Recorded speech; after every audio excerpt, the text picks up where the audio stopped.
Hello दोस्तों, स्वागत है आप सबका मेरे YouTube channel Vivek Kumar YouTube channel पर। डेली सुबह 9 बजे मैं आपके लिए वीडियो लेके आता हूं। आप आइए वीडियो को देखिए। ये वीडियो आपको बहुत ज़्यादा हेल्प करने वाली है। If you are preparing for any government exam, if you are not, तो these videos will be very helpful for you.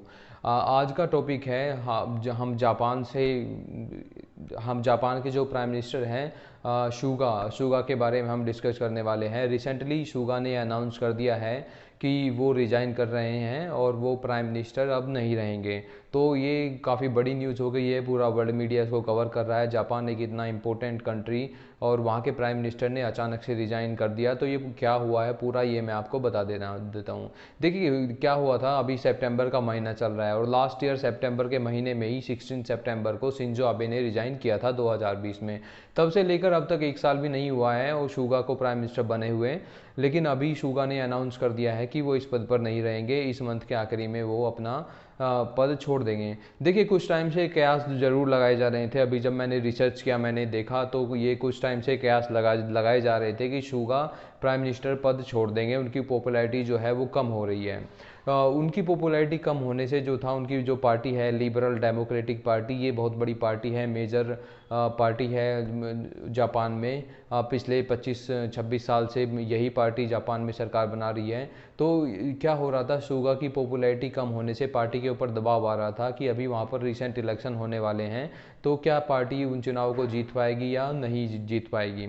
तो इसमें सिंपली देखिए क्या है, ये जो आदमी यहाँ पर लिबरल डेमोक्रेटिक पार्टी का लीडर चुना जाता है वही जापान का प्राइम मिनिस्टर बन जाता है। तो अभी शुगा ने क्या बोला है, वहाँ पर इंटरनली वहाँ पर प्राइम मिनिस्टर की पोस्ट के लिए इंटरनल चुनाव होंगे लिबरल डेमोक्रेटिक पार्टी में। इसमें शुगा compete नहीं करने वाले हैं। तो अपने यहाँ भी वो इस रेस से बाहर हो जाते हैं कि वो आगे प्राइम मिनिस्टर बनेंगे या नहीं बनेंगे। अब इसके बाद दो आदमी जो हैं यहाँ पर प्राइम मिनिस्टर बन सकते हैं। एक है शिंजो आबे जो कि फॉर्मर प्राइम मिनिस्टर रहे हुए हैं जापान के, और दूसरी है यहाँ पर फ्यूमियो किशिदा। ये एक फीमेल पॉलिटिशियन है जापान में और काफ़ी इनका इम्पैक्ट है लिबरल डेमोक्रेटिक पार्टी में। तो ये भी यहाँ पर प्राइम मिनिस्टर बन सकती हैं। इसके अलावा मैं आपको एक छोटा सा व्यू देना चाहूँगा। जैसे भारत में लोकसभा और राज्यसभा हैं, ऐसे ही जापान में भी हैं। जैसे भारत की पार्लियामेंट को हम बोलते हैं संसद भवन, तो उनकी जो जापान में जो उनका पार्लियामेंट है उसको बोलते हैं डायट, DIET।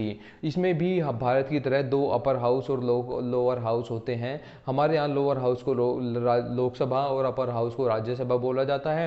उनके उनके वहाँ पर थोड़ा सा अलग है। उनके वहाँ अपर हाउस को बोला जाता है हाउस ऑफ काउंसलर्स और लोअर हाउस को बोला जाता है हाउस ऑफ रिप्रेजेंटेटिव्स।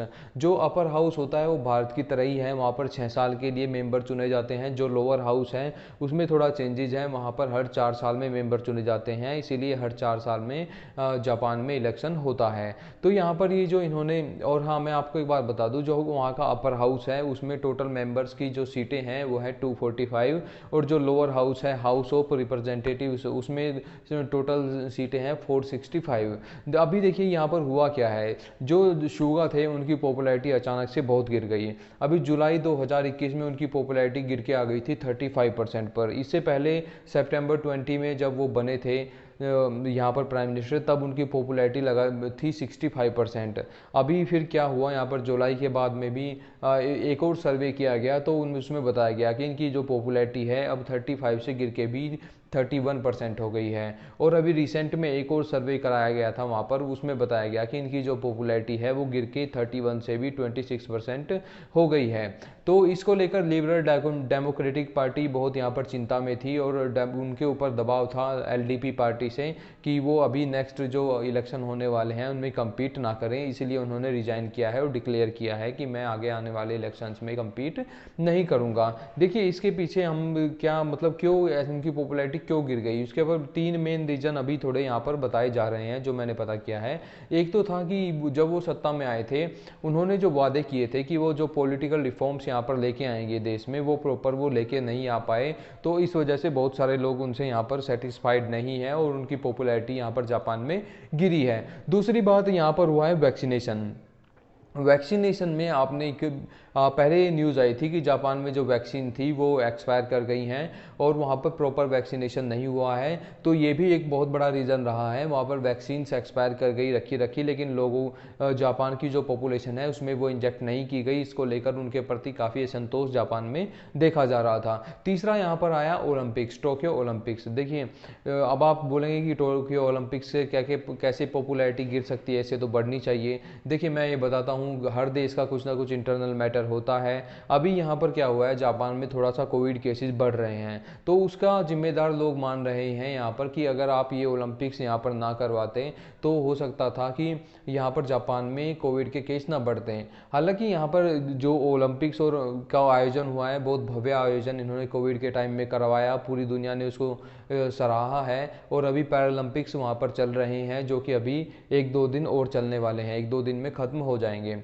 तो ये कुछ रीज़न थे यहाँ पर जिनकी वजह से यहाँ पर जापान के पीएम शुगा की जो लोकप्रिय थे, जो पॉपुलैरिटी थी वो थोड़ी सी कम हो गई थी। अब नेक्स्ट पीएम के बारे में अगर मैं आपको बोलूँ तो नेक्स्ट पीएम यहाँ पर फ्यूमियो किशिदा, जो कि एक लेडी पॉलिटिशियन है, वो यहाँ पर हो सकती हैं, वो यहाँ पर compete करने वाली हैं। अगर ये बन जाती हैं तो ये जापान की हिस्ट्री में फर्स्ट लेडी प्राइम मिनिस्टर होंगी। इससे पहले वहाँ पर कोई लेडी प्राइम मिनिस्टर नहीं थी। और मैं आपको बता देता हूँ, जापान में भी एक कॉन्स्टिट्यूशनल मोनार्की है। जैसे हमारे यहाँ पर प्रेसिडेंट होते हैं, वहाँ पर होते हैं राजा, लेकिन वहाँ पर राजा का इतना ज़्यादा रोल होता नहीं है। मेन जो पावर होती है वो प्राइम मिनिस्टर के हाथ में ही होती है। इसके अलावा मैं तीसरा एक आदमी के बारे में बात करूँगा, जो है शिंजो आबे, जो कि बहुत साल तक जापान की हिस्ट्री में सबसे ज़्यादा लॉन्गेस्ट सर्विंग प्राइम मिनिस्टर रह चुके हैं। उनके बारे में भी कयास लगाए जा रहे हैं कि वो भी दोबारा से प्रधानमंत्री बन सकते हैं। 2006 से 2007 के बीच में 1 साल के लिए वो पहले प्राइम मिनिस्टर रह चुके हैं और फिर उसके बाद 2012 से 2021 तक कंटिन्यू उन्होंने 9 साल तक जापान को लीड किया एज ए प्राइम मिनिस्टर। तो अब फिर उन्होंने हेल्थ के इश्यूज़ की वजह से रिजाइन कर दिया था। तो यहाँ पर ये कयास लगाए जा रहे हैं कि शिंजो आबे भी वापस आ सकते हैं, क्योंकि शिंजो आबे यहाँ पर बहुत ज़्यादा एक्टिव है, सोशल मीडिया पर हैं, एक्टिव हैं, वो बहुत ज़्यादा अपनी राय रख रहे हैं। उनके बारे में बताया जा रहा है कि वो कंटेस्ट तो नहीं करेंगे, लेकिन अगर लिबरल डेमोक्रेटिक पार्टी चुनाव जीतती है तो उनको फिर से प्राइम मिनिस्टर बनाया जा सकता है। तो ये है जापान का अभी करंट सिनेरियो।